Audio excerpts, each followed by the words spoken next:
नेपाल में हंगामा, फसाद और अब फ्रांस में बवाल शुरू हुआ है। आपको खबर दे रहा हूं फ्रांस की सड़कों पर इस वक्त जबरदस्त हंगामा हो रहा है। इमैनुअल मैक्रों के खिलाफ सड़कों पर लोग उतर आए हैं और सरकार की नीतियों के खिलाफ प्रदर्शन कर रहे हैं। यहां भी वही धुआं, वही आग आपको दिखाई दे रही है। फ्रांस में इस वक्त माहौल बिगड़ा हुआ है। ये तस्वीरें आ रही हैं इमैनुअल मैक्रों सरकार के खिलाफ। अभी तो प्रधानमंत्री बदले हैं वहां पर, बिल्कुल अभी बदले हैं और ये बहुत मतलब गंभीर है। अगर फ्रांस में इस तरीके से हुआ, पहले भी फ्रांस में बहुत जबरदस्त हमला हुआ था जब पेरिस की सड़कों पर पूरी तरीके से आग की जरिया कर दिया गया था और एक तबका जो था जो मुस्लिम कम्युनिटी का डोमिनेट करता था, उन लोगों ने किस तरीके से पूरे पेरिस को बंधक बना लिया था उस समय। तो मुझे लग रहा है कि अब फिर ये सड़कों पर उतरना शुरू हो गए।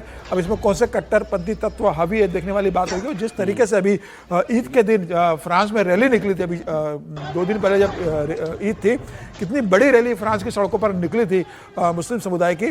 तो क्या ये जो उपद्रव हो रहा है उस समुदाय से जुड़ा हुआ मामला है? देखना पड़ेगा सर, देखना पड़ेगा पीछे कौन लोग हैं, क्योंकि फ्रांस इमिग्रेशन पॉलिसी के मामले में बटा हुआ है बहुत ज्यादा। वहां पर एक धड़ा ऐसा है और उसमें इमैनुअल मैक्रों को शामिल माना जाता है जो थोड़ा सॉफ्ट होते हैं इमिग्रेशन के प्रति है, और लोगों के अंदर नाराजगी बढ़ती जा रही है कि हमारा कल्चर, हमारी संस्कृति वो मिटाई जा रही है इमिग्रेंट्स के द्वारा।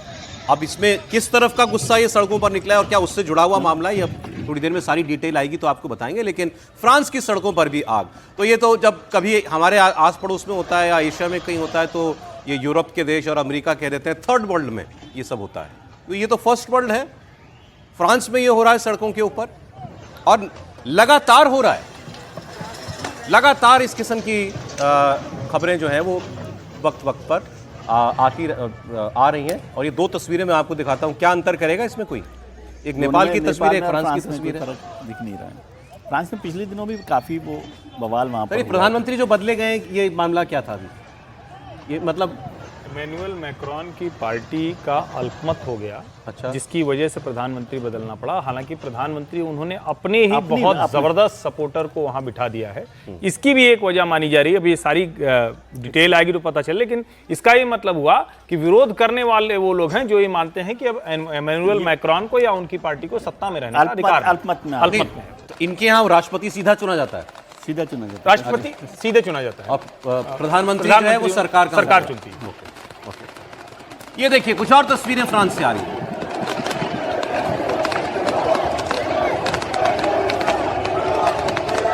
खूब हंगामा हो रहा है फ्रांस की सड़कों पर इस वक्त, आगजनी की जा रही है, सरकार की नीतियों का विरोध है।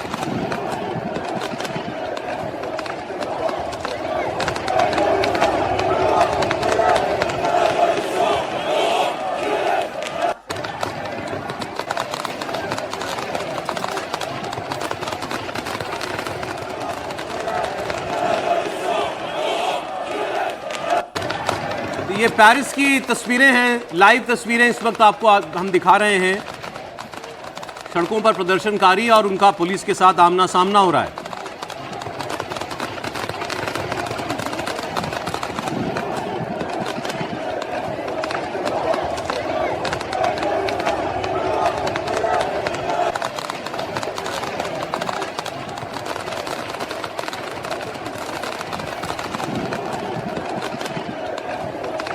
इमैनुअल मैक्रों सरकार पर दबाव लगातार बढ़ता जा रहा है। देखिए वहां पर ये ब्लॉक एवरीथिंग के नाम से बवाल शुरू हुआ। ब्लॉक एवरीथिंग ये पूरा बवाल है और इसकी वजह से अभी तक वहां सिर्फ पेरिस में कई जगहों पर ये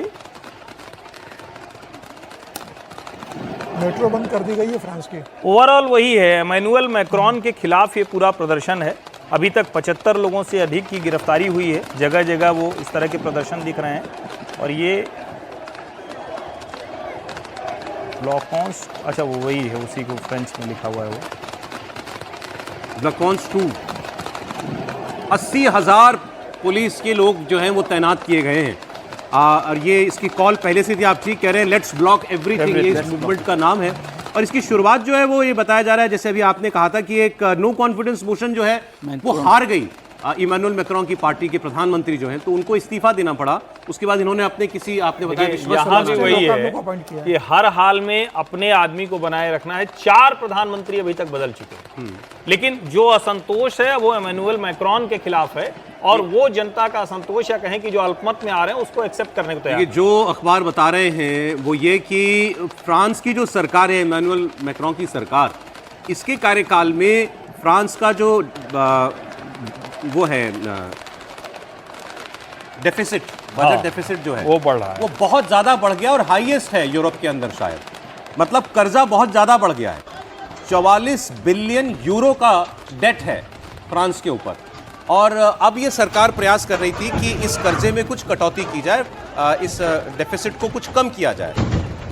इससे शायद लोगों को ये अंदेशा हुआ कि सरकार अपनी पॉलिसीज में या योजनाओं में कुछ कटौती करेगी। मोटे तौर पर ये आप कह सकते हैं कि सरकार की अलोकप्रियता है ये जो इस वक्त दिखाई दे रही है। वैसे भी वो फुल मेजॉरिटी की सरकार नहीं थी ये इमैनुअल मैक्रों की, कोएलिशन गवर्नमेंट थी ये।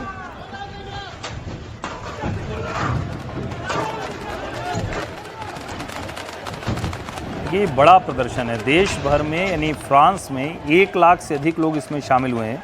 90% वहाँ की जो नेशनल रेल है SNCF, वहाँ जगह जगह इश्यूज आए हैं।